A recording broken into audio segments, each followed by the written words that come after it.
Olá, eu sou o Fernando Rocha e esse é o Na Medida do Possível, um não manual sobre vida saudável.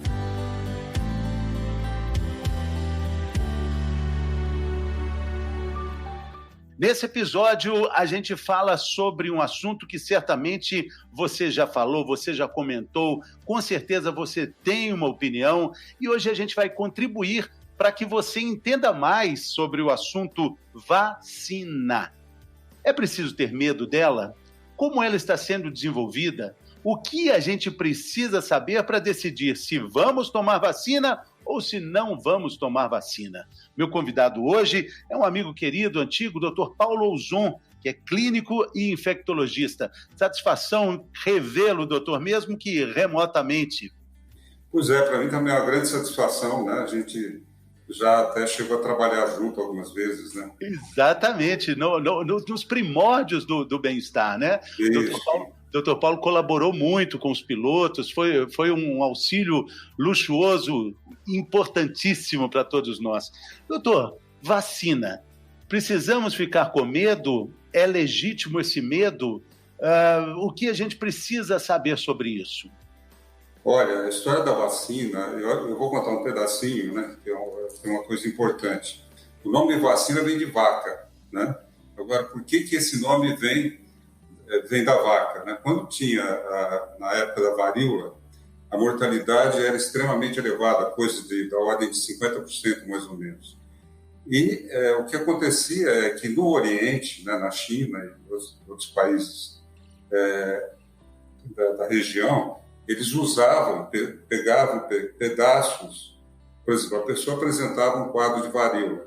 Quando secavam as lesões, algumas profissionais, não vamos dizer profissionais da saúde, mas eles pegavam aquela casquinha que ficava e passavam na pele de uma outra criança, de uma outra pessoa, e com isso, em alguns casos, eles evitavam a varíola. Na Inglaterra e na Europa, começaram a usar o líquido que tinha dentro da bolha da varíola. E isso andou provocando, obviamente, alguns casos se imunizaram, mas muitas pessoas tiveram necrose extensa, com até amputação de braço, e tiveram, inclusive, quadro de varíola, porque estavam injetando o vírus vivo, né?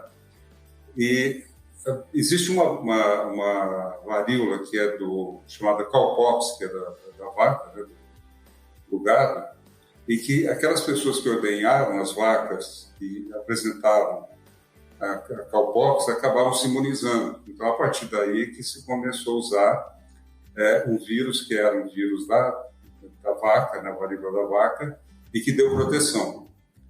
Entendeu? Deu proteção. Assim, começa com uma observação, né? E é justamente a história da vacina começa com um período importante de observação, né, doutor? O que o senhor está querendo dizer é que nós não temos tempo ainda de um período de observação para definir a eficácia de uma vacina contra a Covid-19? Olha, a gente não tem tempo ainda suficiente e nem tem ainda, não seguindo todas as etapas de produção de uma vacina. Por exemplo, a vacina que se produziu com eficiência, que produzia a defesa e que ao mesmo tempo não tinha efeitos colaterais, foi a da cachumba. Demorou em torno de 4 a 5 anos, só para se ter uma ideia. E agora nós estamos numa doença que é pouco conhecida, eu que tenho visto, orientado vários pacientes aí, tem uma certa variação assim, da clínica dos casos, inclusive. E, então, no meu entendimento, né, e outros profissionais que são um pouco mais receosos em relação aos efeitos colaterais, se você for ver a história da vacinação, teve épocas em que a vacina produzida era pior que a doença. Isso já aconteceu, né, doutor? Agora, não é também novidade a mistura de política e ciência, né? Misturar ideologia com ciência. Isso atrapalhou em outros tempos e atrapalha agora também, né? Atrapalhou sempre. Desde, se você pegar na época da varíola no Rio de Janeiro, com o Oswaldo Cruz, Se você pegar outras, aqui no Brasil mesmo, né, peste negra. Então, sempre houve um conflito entre os políticos, né, principalmente governadores ou presidentes, e aqueles cientistas que procuravam arrumar uma solução para a vacina. Então, na verdade, eu estou lendo um livro, inclusive, de epidemia, que é de um colega ex-aluno, né, que é muito bom, que é da história de epidemias, né? Então, é impressionante como essa história... Qual é o nome, doutor? A história das epidemias, da Stefan Zweig. Então, eu estou praticamente no final do livro. Vamos dizer assim, desde sempre, a política e o tratamento e a formação de vacinas foi não só a vacina, mas o tratamento sempre foi uma coisa muito confusa. Não é exclusividade desse nosso tempo, né? Mas tem uma questão que é um pouco muito marcante para esse mundo contemporâneo, doutor. Nunca a humanidade usou tanto dinheiro, mobilizou tanto dinheiro para alguma ação. Nem as 2 guerras mundiais movimentaram tanto dinheiro quanto a produção dessas vacinas. Esse dinheiro é uma energia que está sendo usada para tentar resolver o problema. Se a gente entende que a vacina não tem tempo suficiente para atacar o vírus, o que a gente faz com esse dinheiro, a gente enquanto humanidade? Pois o que está vendo, na verdade, assim, uma corrida, né, para ver quem produz a primeira vacina que seja eficiente, que seja segura, né? Porque vacinas, mesmo aquelas vacinas que são seguras, obviamente isso não é noticiado, porque o benefício que ela traz, por exemplo, poliomielite, o benefício que ela traz é maior do que poucos casos que podem evoluir de uma forma com efeitos colaterais, né? Por exemplo, Guillain-Barré. Tem uma série de doenças, principalmente neurológicas, que podem ser decorrentes de vacinação. Então, o que acontece é o seguinte, essa epidemia é uma epidemia muito complicada, até do ponto de vista de saber a origem dela, né? Existem, pelo menos, hipóteses assim, até que esse vírus possa ter sido, de uma certa forma... Encomendado, né? Então, tem fatos que ajudam nessa interpretação. Por exemplo, Fernando, vendo imagens de satélites, os americanos descobriram que os pátios dos hospitais de Wuhan estavam lotados em agosto do ano passado, né? Isso já é uma coisa que já faz a gente desconfiar um pouco. Outra coisa... O senhor está dizendo isso 6 meses antes da doença ser anunciada? Sem dúvida. Outra coisa, durante um certo período do ano passado, os aviões praticamente não circulavam dentro da China, né? Circulavam da China para fora, né? Isso também é outro dado que faz a gente pensar um pouco, né? Qual o motivo dessa... Por exemplo, assim, começou a ter Covid no Ocidente e, no entanto, existia em Wuhan, existia em Pequim e outras cidades da China, né? Isso também é uma coisa que também faz a gente ter uma certa desconfiança em relação a isso. Também outras pessoas que fugiram que eram cientistas que fugiram da China, né, que hoje são mantidas meio que isoladas assim por segurança, isso também é uma coisa que aconteceu. Outra coisa que aconteceu também no Centro de Virologia de Canadá, alguns virologistas chineses circulavam com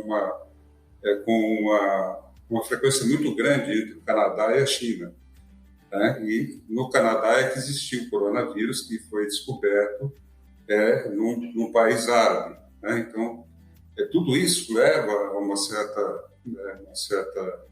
desconfiança, né? Especulação, porque, doutor, não é brincadeira a gente imaginar que nunca se gastou tanto dinheiro na nossa existência como humanidade, como agora. Então, esse volume de dinheiro faz pensar em possibilidades múltiplas. Eu acredito que aqui, com esse episódio, a gente está mostrando assim, um espectro de um pensamento de um médico estudioso, respeitado, e o ponto de vista dele. Isso vai contribuir para um mosaico de informações que certamente a gente pode ter acesso em vários outros lugares. Mas quando a gente fala desse montante de dinheiro, que é maior do que 2 guerras mundiais, a gente não pode desprezar análises e fatos, né, doutor? Sem dúvida, né? São fatos, isso aí são coisas já comprovadas, né? A gente falou, a gente está falando do dinheiro, a gente está falando também outra coisa que é importante, a associação entre guerra e epidemias, tá? Isso é uma coisa também, se você pegar, por exemplo, durante a Segunda Guerra Mundial, a mortalidade por gripe, né? Foi uma coisa, 50 milhões de pessoas. Quer dizer, então sempre houve essa associação, né, entre guerra e também epidemias, né? Agora, doutor, agora a pergunta não é para o doutor Paulo Ouzon, mas é para o cidadão Paulo Ouzon. Você tomaria a vacina? Ela fica pronta talvez no início do ano, fica aí primeiro semestre, dizem que com certeza, alguma coisa fica pronta aí chamada de vacina. O senhor toma? Eu não tenho segurança em relação a isso. Eu não tomaria. E não tem uma que tem mais segurança, outra que tem menos segurança. Nós temos aí talvez umas 5 sendo desenvolvidas. No dia que a gente grava hoje esse episódio, nós temos 176 mil mortes aqui no Brasil. O senhor não enxerga uma luz aí dentro dessas 5 possibilidades de vacinas? Estão falando dessas 5 mais importantes, né? Pois o que a gente pode ter também é uma epidemia por vacina, como já houve no passado. É uma coisa muito, muito complicada e, quando assim, o montante de dinheiro que está envolvendo isso está levando as pessoas a pularem, né? Por exemplo, você tem desde vacinas primitivas, né, como a da Rússia e provavelmente da China, que são vírus mortos, que são injetados nas pessoas. Na verdade, assim, pode não desenvolver a doença, mas você tem várias proteínas e outras substâncias estranhas que estão sendo injetadas, né? Isso pode provocar o desenvolvimento de algumas doenças, algumas que nem a síndrome de Guillain-Barré, algumas encefalites, né? Tudo isso pode acontecer. Não se sabe ainda nem o que a doença provoca, né? Nem o que o vírus provoca ainda, certo, né? Olha, se você pegar, por exemplo, eu já acompanhei e ajudei, vamos dizer assim, na condução de aproximadamente 140 pacientes de uma clínica grande, né, que eu sou consultado todos os dias, e também pacientes que me procuraram. E desses 140 pacientes, vamos dizer assim, tratados com uma coisa que é muito criticada, né, que é a hidroxicloroquina e a ivermectina, na verdade, a gente tem um resultado relativamente bom. Não é nem relativamente bom. Quer dizer, 140 pacientes, a gente não ter nenhum paciente que morreu, né, e 2 internações, né, tratando o quê? Eu sou daquele grupo de tratamento precoce, entendeu? Então, o tratamento precoce é uma solução, no momento, bastante viável e está dando bastante resultado. Uma corrente de pensamento. Agora, quais seriam as ações viáveis assim para o combate ao vírus? A gente está vendo que a população está completamente cansada. São Paulo, a cidade de São Paulo, acaba de regredir da fase verde para a fase amarela. Isso causa um estresse tão grande. As pessoas falam, não, eu só vou agora sair de casa quando tiver a vacina. Parece que a vacina vem para muitas pessoas como um divisor de águas, né? A partir da vacina, pronto, acabou o mundo, acabou a tristeza, e não é bem assim, né? Não é bem assim. Estão vendo vacina como uma solução definitiva e um milagre. Isso não vai acontecer, né? Tem já alguns cientistas importantes até que acham que, vamos dizer assim, na medida que você vai demorar mais tempo ainda para se produzir uma vacina que seja eficiente e que não dê efeito colateral, pode ser que você, nesse momento, já tenha até imunidade de rebanho. Pode ser que, vamos dizer assim, ao invés de ter que vacinar não sei quantos milhões, bilhões de pessoas, você tenha que vacinar em algumas campanhas. Isso pode ser que aconteça, entendeu? Aí essa pressa toda que está vendo, né, isso aí é uma coisa que traz um certo prejuízo. Mas existem sinais, e o senhor até aproveita para esclarecer melhor, todo mundo fala isso de imunidade de rebanho, né, imunização de rebanho. Existem sinais de que isso está acontecendo? E, afinal de contas, o que é isso? Se é que a gente pode definir aqui nesse nosso papo. Então, existe um conceito, na verdade, assim, o que a gente está vendo na mídia aberta, que está vendo muita informação conflitante. Isso torna as pessoas confusas. né? Você tenta explicar como a coisa funciona e as pessoas não acreditam. Então, o que acontece é o seguinte, você tem um conceito esse conceito ficou muito, muito patente na época da AIDS, né? Porque você pegava esposas de indivíduos positivos e você tinha praticamente certeza que ia dar positivo, e não era isso que acontecia, né? Metade das mulheres casadas com indivíduos que tinham AIDS não apresentavam a doença, né? Então, daí que ficou esse conceito, depende da carga viral que você tem contato. Então, se você for tendo contato com cargas virais pequenas, você vai desenvolvendo imunidade. Tem um filme japonês que acho que mostra, é fantástico esse filme, um espaço fechado, uma área relativamente grande, eles colocaram pessoas sadias, espirrando, tossindo, falando baixo, falando alto, e daí você olhava e você não vê absolutamente nada no ar, né? Daí, quando faziam uma iluminação através de alguns raios ultravioletas, eu não me lembro que raios que usaram, você via uma nuvem, entendeu? Aquilo que aparentemente não tinha absolutamente nada, era uma nuvem, né? Parecia uma névoa aquilo, né? Então, o que acontece? A pessoa que fica dentro de um espaço fechado, sem ventilação, respirando durante um certo tempo, é aí que você tem o risco.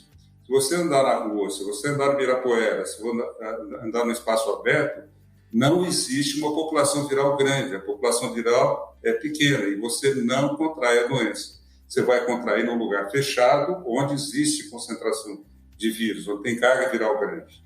Entendeu? Então, essa carga viral pequena é que vai dar imunidade coletiva, né? Que chama de rebanho. Sim, essa que está menos concentrada, né? O senhor acha que a gente chegou perto dela, a gente está a caminho dela? Olha, ela só é possível na medida que você tenha uma condição de entrar em contato com pequenas quantidades de vírus, né? Não esse pavor. Eu já atendi um paciente outro dia aqui que está preso dentro de casa, não sai, mora sozinho, entendeu? Só pede comida pelo telefone, tem que entregar na porta da casa dele, né? E isso aí, na verdade, assim, você não se imuniza, você fica... E daí fala assim, não, de repente é a segunda onda, né? É a segunda onda ou é a segunda situação onde pessoas que ficaram escondidas estão entrando em contato de novo com o vírus, né? Eu penso que é muito mais isso do que uma segunda onda. Então é pior ainda, né? Porque ainda falta a segunda onda, né? Se essa não é, ainda falta ela chegar, né? Pois é. Então, quando você tem exposição de pessoas a pequenas, por exemplo, você está andando no Ibirapuera, obviamente tem gente que tem lá uma certa carga viral, está tossindo, está espirrando, mas isso o ar trata de espalhar, e você tem contato com pequenas quantidades. Sim, e tem reação mais efetiva, né? Mais efetiva, vai querendo ter anticorpos. Sim, sim. Doutor, para a gente caminhar aqui para o fim, na opinião do senhor, o que é imunidade garantida para as pessoas que já tiveram a Covid? Elas estão livres por quanto tempo? Qual a opinião do senhor? Olha, a gente não conhece totalmente a doença, mas uma grande parte das doenças produz imunidade definitiva, né? Principalmente virais. Algumas não. Então, vou dar exemplo. Se você tiver sarampo, é a melhor vacina para ter sarampo é a própria doença. Própria doença. Seria o caso da Covid? Peraí, vale para cachumba, vale para outras. Para Covid, vamos dizer assim, deixa eu só citar uma outra que não é esse modelo. Por favor. AIDS, por exemplo, você cria anticorpos, mas não neutraliza. Entendeu? Então, vamos dizer assim, eu acho que o modelo é mais um modelo parecido com aquele que dá imunidade definitiva do que esse da AIDS, por exemplo, que não dá. Entendeu? Agora, isso a gente vai ficar sabendo com o tempo. Tá, é o tempo. O tempo vai explicar muita coisa para a gente e a gente precisa estar aí para ver, né, doutor? Queria agradecer a sua participação, doutor. Foi uma alegria conversar com você. Boa sorte, saúde para a gente, né? Obrigado pelo convite. Valeu, pessoal. Até a próxima. Grande abraço.